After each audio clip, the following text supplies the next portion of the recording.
everybody. Welcome to Star Universe Sculpey 101 class. My name is Samira, and I can't wait to share with you what I've made in the past with Sculpey. Today's class is basically an introduction to basic shapes using clay. Sculpey is soft clay that needs to be baked in the oven in order to harden. You find it at the art store, and sometimes it's called Sculpey, sometimes it's called Fimo. It's usually packaged in this form. It says Sculpey or Fimo on it. Sculpey number 3 is usually kid-friendly, and it's soft. Its texture is not too hard to work with, and it's got a lot of beautiful colors. I will get into that in a bit, but first let me share with you what I've made with basic shapes in the past with Sculpey. Let me switch the camera for a second so you can have a better view. I've made a piggy bank in a form of a cupcake. This is actually ceramic, and I covered the bottom with Fimo, with Sculpey, and basically it created dents to make it look like a muffin paper liner. And here I created these sugars, and these are basically flat pieces of Fimo in circular shape, very basic, and they're all different sizes, and I stacked them up on top of each other and eventually glued them on the cupcake. I baked these separately, and then I glued them onto the cupcake after I painted. So the bottom is glued on soft, then I baked it, and I painted it, then I baked the sugars separately, and then I put it back together. Hopefully we'll get a chance to do this together, but I'm just showing you what you can make out of Fimo. It's a very versatile medium, and it's so wonderful. It's soft. It stays soft for a long time until you bake it, basically, and it hardens. This one is a salt shaker, and this one's also made in basic shapes that look like flowers, and as you can see, they have a little beads on top, and they're pretty neat. You can pretty much do that yourself. It's pretty easy, and I've had the chance to make a penguin family, and this is the mom. And I've used oval shapes, circular shapes, flat pieces that you can, flat sheets that you can actually maneuver and make look like feathers and arms. And then obviously for each part of your body, you can use different color of Sculpey to create the beak and the feet. And then those are googly eyes. Very cute little penguin. There are so many things you can create, and these are only with the simple shapes. Imagine what you can create with different designs. This is my snowman. He somehow lost his hat. I'll have to make him another one, but it's still warm out there, so I don't think it's too cold. I used circular shapes, as you can see on this one. I used a big one for the body, for the lower body, the medium one for the chest, and the smaller one for the head. And obviously different size circles for eyes and nose and buttons. And then I use different colors for the scarf. Very, very easy, like I said. It's really fun. And let's move to our teddy bear. Well, teddy bear also, you can do his parts with different shapes, ovals and circles. And he's holding a rose. Yeah, adorable. Hello. Very cute.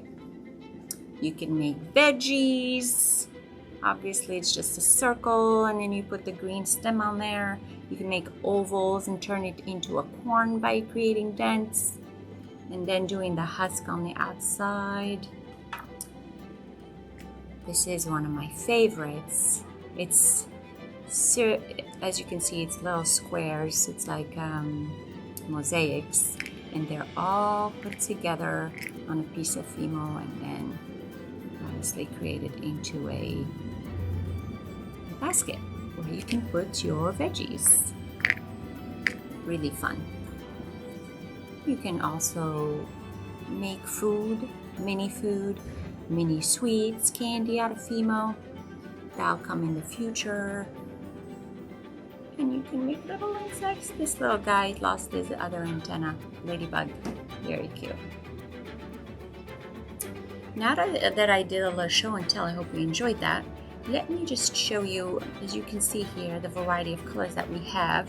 What I do generally is that I unwrap before I start. Well, first, actually, before I even unwrap anything, let me just tell you what I do. I usually wash my hands with soap, but since we have wipes, we can use wipes. We can also use wipes in between colors. Let's say you're using a dark color like a violet, and then you want to switch to white. You need to make sure you wipe your hands with these wet wipes, so to get rid of all that dark color and it doesn't get on the white, which is the lightest color. You also want to have a few tools handy. This is my tool. I usually use it to either make dents or eyes or holes for beads. I have another tool here. It's a razor blade and it's very, very sharp, so I recommend an adult will help you with this part. It's got a sharp side and it's got a not so sharp side, but still an adult needs to help you with that. As you can see, I've got a little glass area. A glass to cover my work area, and you can use a glass, you can use wax paper, you can use foil, you can use a baking pan. That will protect your furniture because Sculpey can stick to furniture and ruin it, so we don't want that. Also, when you're working with Fimo, you need a Fimo flattener or a machine. It looks exactly like a pasta machine, but this is not for food. This is actually just for Sculpey. And we make sure we maintain it and clean it every time. It's got a handle that comes out, so you just stick that back in whenever it comes out. And this one, whenever you put pieces in, I'll show you later, it'll flatten it. Okay. Now that we make sure we went over how to have a clean space and safe place to work, also be very safe with your tools as well. They have some plastic cutters that can substitute this one if nobody can help you. Otherwise, an adult needs to handle this one. Great. Now I think we're ready to start. Usually my hands are clean, I'm good to go. I get, let's say, this color. I really like this color. It's very, very beautiful. You might ask, what color is this? Well, it's some sort of teal pearl, okay? And it's got like a shiny, I don't know if you can see it, but it's shiny when you look at it like that. That's really beautiful. Okay, you set it on your workspace. You don't need that. Now, I did mention that Fimo doesn't get hard. However, you still need to put it in a Ziploc to make sure it stays soft for you for next time. As you can see, there are dents there where I follow and cut, but then from here on out, there are no dents to guide you, or an adult that's cutting this for you. So I usually go and just cut those pieces in half, and then each 2 pieces I'll cut in half again. That way, if you were making, let's say, beads or something, they'll be all even. And they'll have the same amount of Sculpey. There you go. And I usually cut these into cubes and put them in a Ziploc so they don't get hard. Okay, so we got that, and we're going to need 2 of these. Don't need this one anymore. Usually when you start working with Sculpey, you want to make sure to condition it. And conditioning Sculpey, all it means is you are pressing and you are making it soft, moving it from one hand to the other. You don't want to press it on here because there's no heat really. It's your hands that have all that heat that we need. And when it feels like it's gum, soft and smooth, I would put it down and work with the other piece as well. And then I'll have to combine them. I'm going to get started and show you how to make basic shapes using Sculpey. our first shape is a cube. So after you actually condition your female, you want to put it between your palms and you want to go in a circular motion, like so. You always start with a ball. Make a ball like this, smooth and nice. If you see any lines, then make sure you get rid of them. And then I'll put my index finger and my thumb in the top and bottom, and take my other index finger and thumb, put it on the sides, and I would press at the same time, like so. This will come in handy if you're trying to flatten a piece of female and you condition the female, but then you need to make it into a cube again. You'll know exactly how to do that. This is a big cube, isn't it? Here you are. So we essentially did this, top and bottom, and we did this and we kept pressing, rotating, and then we rotated top and bottom, and we were very gentle there. What happens if I press all the way with just 2 fingers? You want to see it? See what happened? Go. Oh no! What happened to my piece? It just went flat. So that's why we have to do it with all our 4 fingers. That's okay, I don't mind doing it again to show you. And plus, if you were doing this and somehow you made a mistake, the beauty of working with Sculpey is that you can always start over because it's soft, it's not set, and as long as it's not baked, you're able to adjust and make it the shape you wanted. So, like we said, top and bottom, side to side, press, rotate, press, rotate, press. You want to put it down and work with it, you could do that too. And you can form it into a rectangular prism or a cube. Good. There you go. All right. Now let's say we wanted to flatten this piece. So another shape that we work with usually is a flat board piece of female. So what you do, I'm going to have to bring our friend the pasta machine over here so you get to see on top of my workspace. What we do is sometimes you say, okay, well, I want it to go through tall building. So it would be like a tall building, and then it goes through like this, and you hold one end. You can see right here, there is a knob, and there are actually numbers. If I get it close, if you can see it, there are numbers here, settings, that you can set your pasta machine. And every time you turn this knob, the actual size either goes, depending, if it's a small number, these two that constrict to make it roll through becomes narrower, and if it's a bigger number, let's say the 7 is the biggest number, it's a thick piece, and I'll show you what that looks like. First, let me cut this piece in half. Well, if it was your turn, you need to do that with plastic unless you have an adult helping you, okay? Because this is not very safe. All right, let's put that back here, and I'll show you the difference. So I'm gonna do setting number,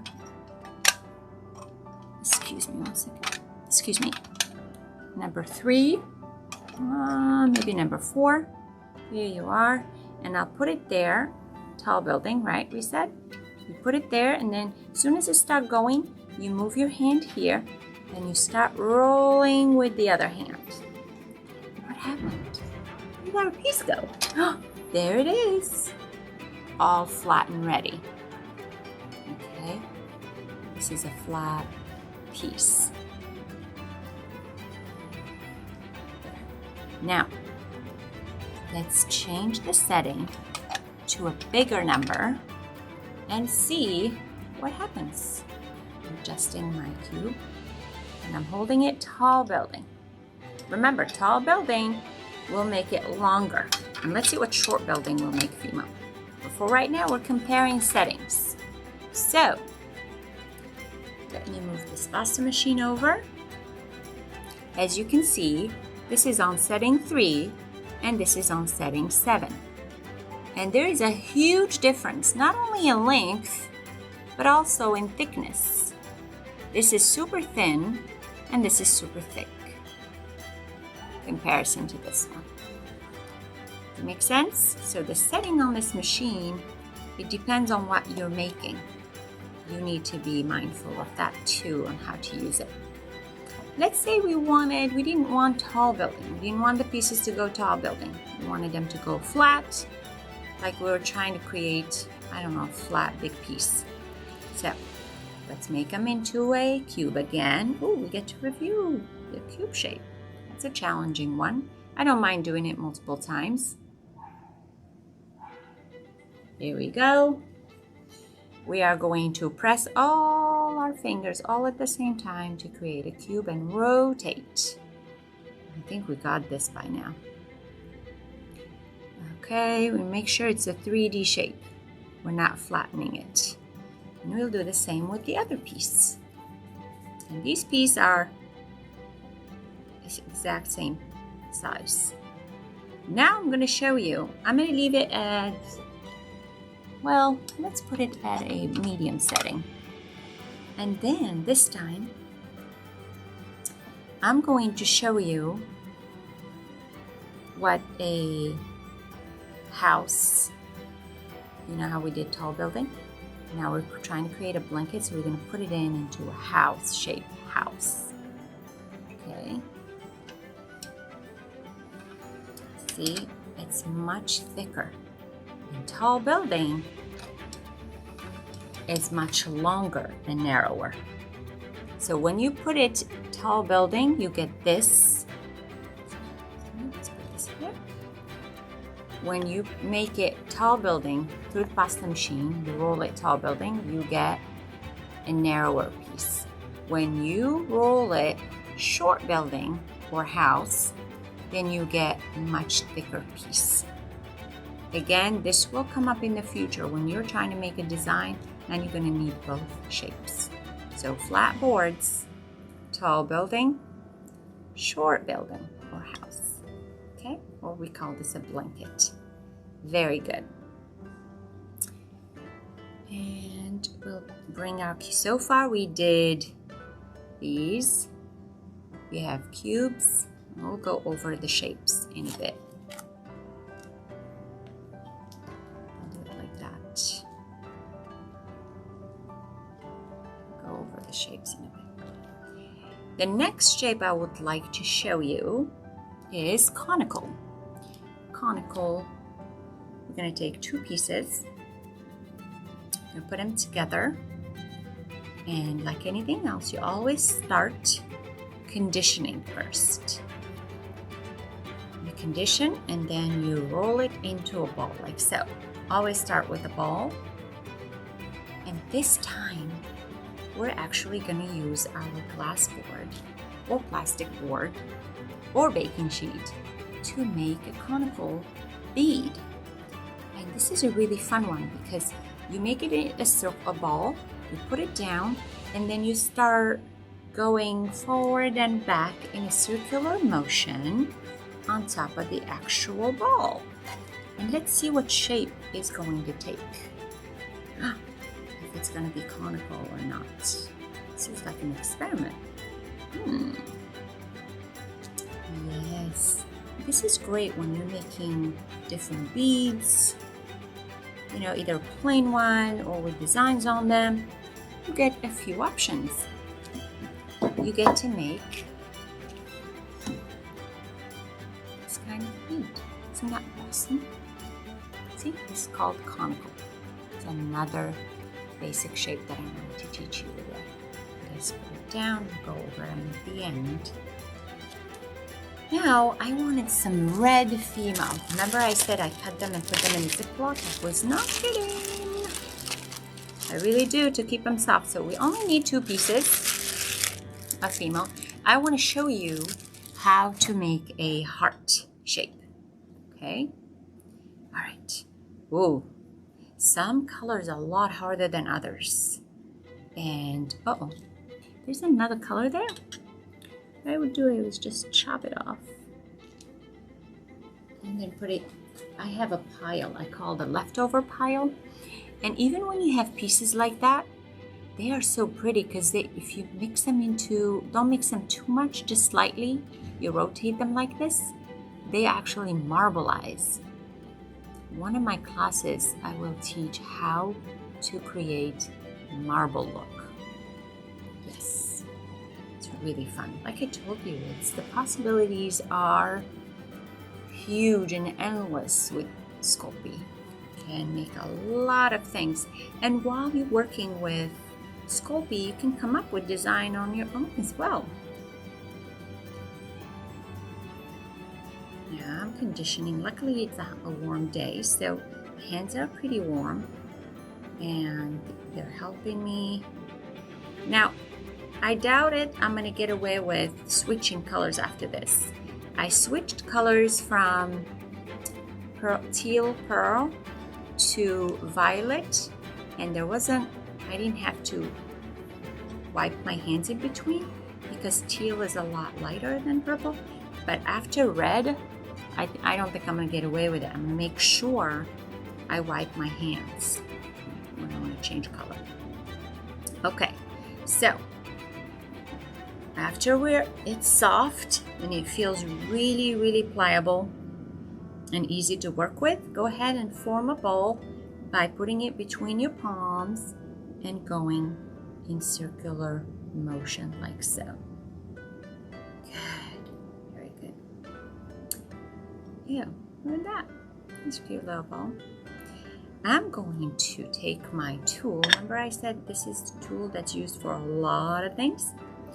I'm going to create a dent at the top of this bead like this. See that? You can create a dent. If you don't have this tool, you can actually bring a very, let's see, what can you use? A pen or a pencil, and create that dent.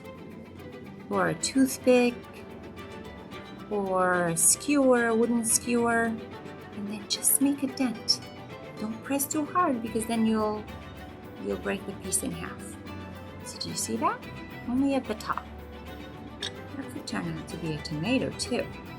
And then with your thumb and index finger, make the other end pointy. See how this end is indented? The other end, I'm going to make it pointy. What is it starting to look like, everybody? Some people might say strawberry, some people might say heart. Both of you are correct. So I'm going to press it gently without flattening it too much. Here you go. Oh. And then you can adjust that indent right there. And then make the corners kind of smooth so it looks like a heart. You see? It took 2 pieces of female to make a simple shape like a heart. Or a heart shape, I don't know. It's a basic shape that everybody can work with. Don't worry if you don't get it right the first time. Smush it, make it into a ball, and try again. There you have it, everybody, a heart. The next, and probably would say last thing I'm going to show you, unless something comes up, I'm going to show you, before I forget, I am going to clean my hands in between dark and light colors. Oh, you guys, look how much, I don't know if you can see it, there's red on my, can you see it? I see it, there is red Fimo on my wipe. That's a smart thing to do. Okay, I'm going to show you how to make cords. Sculpey cords. I'm going to make a thick cord with this one and a thin cord with that one. All these shapes, trust me, they're going to be very useful, especially if you are interested in using Sculpey in the future, taking classes. By all means, keep watching videos. I always show something new and we build on what we learned. Okay, so first thing first, you need to condition as usual. Roll into a bead.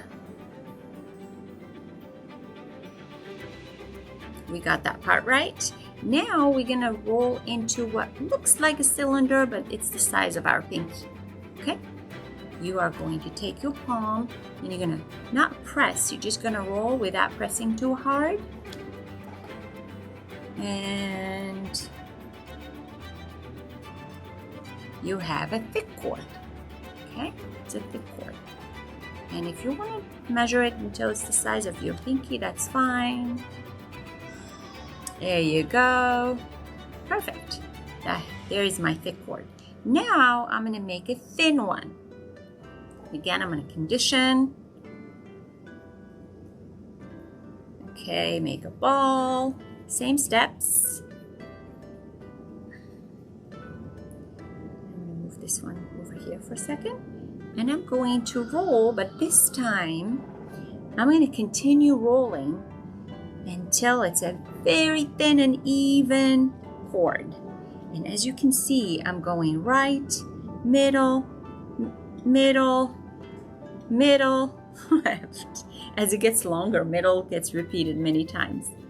And if you're sweaty, it'll come back and snap at you like it's doing to me. Okay.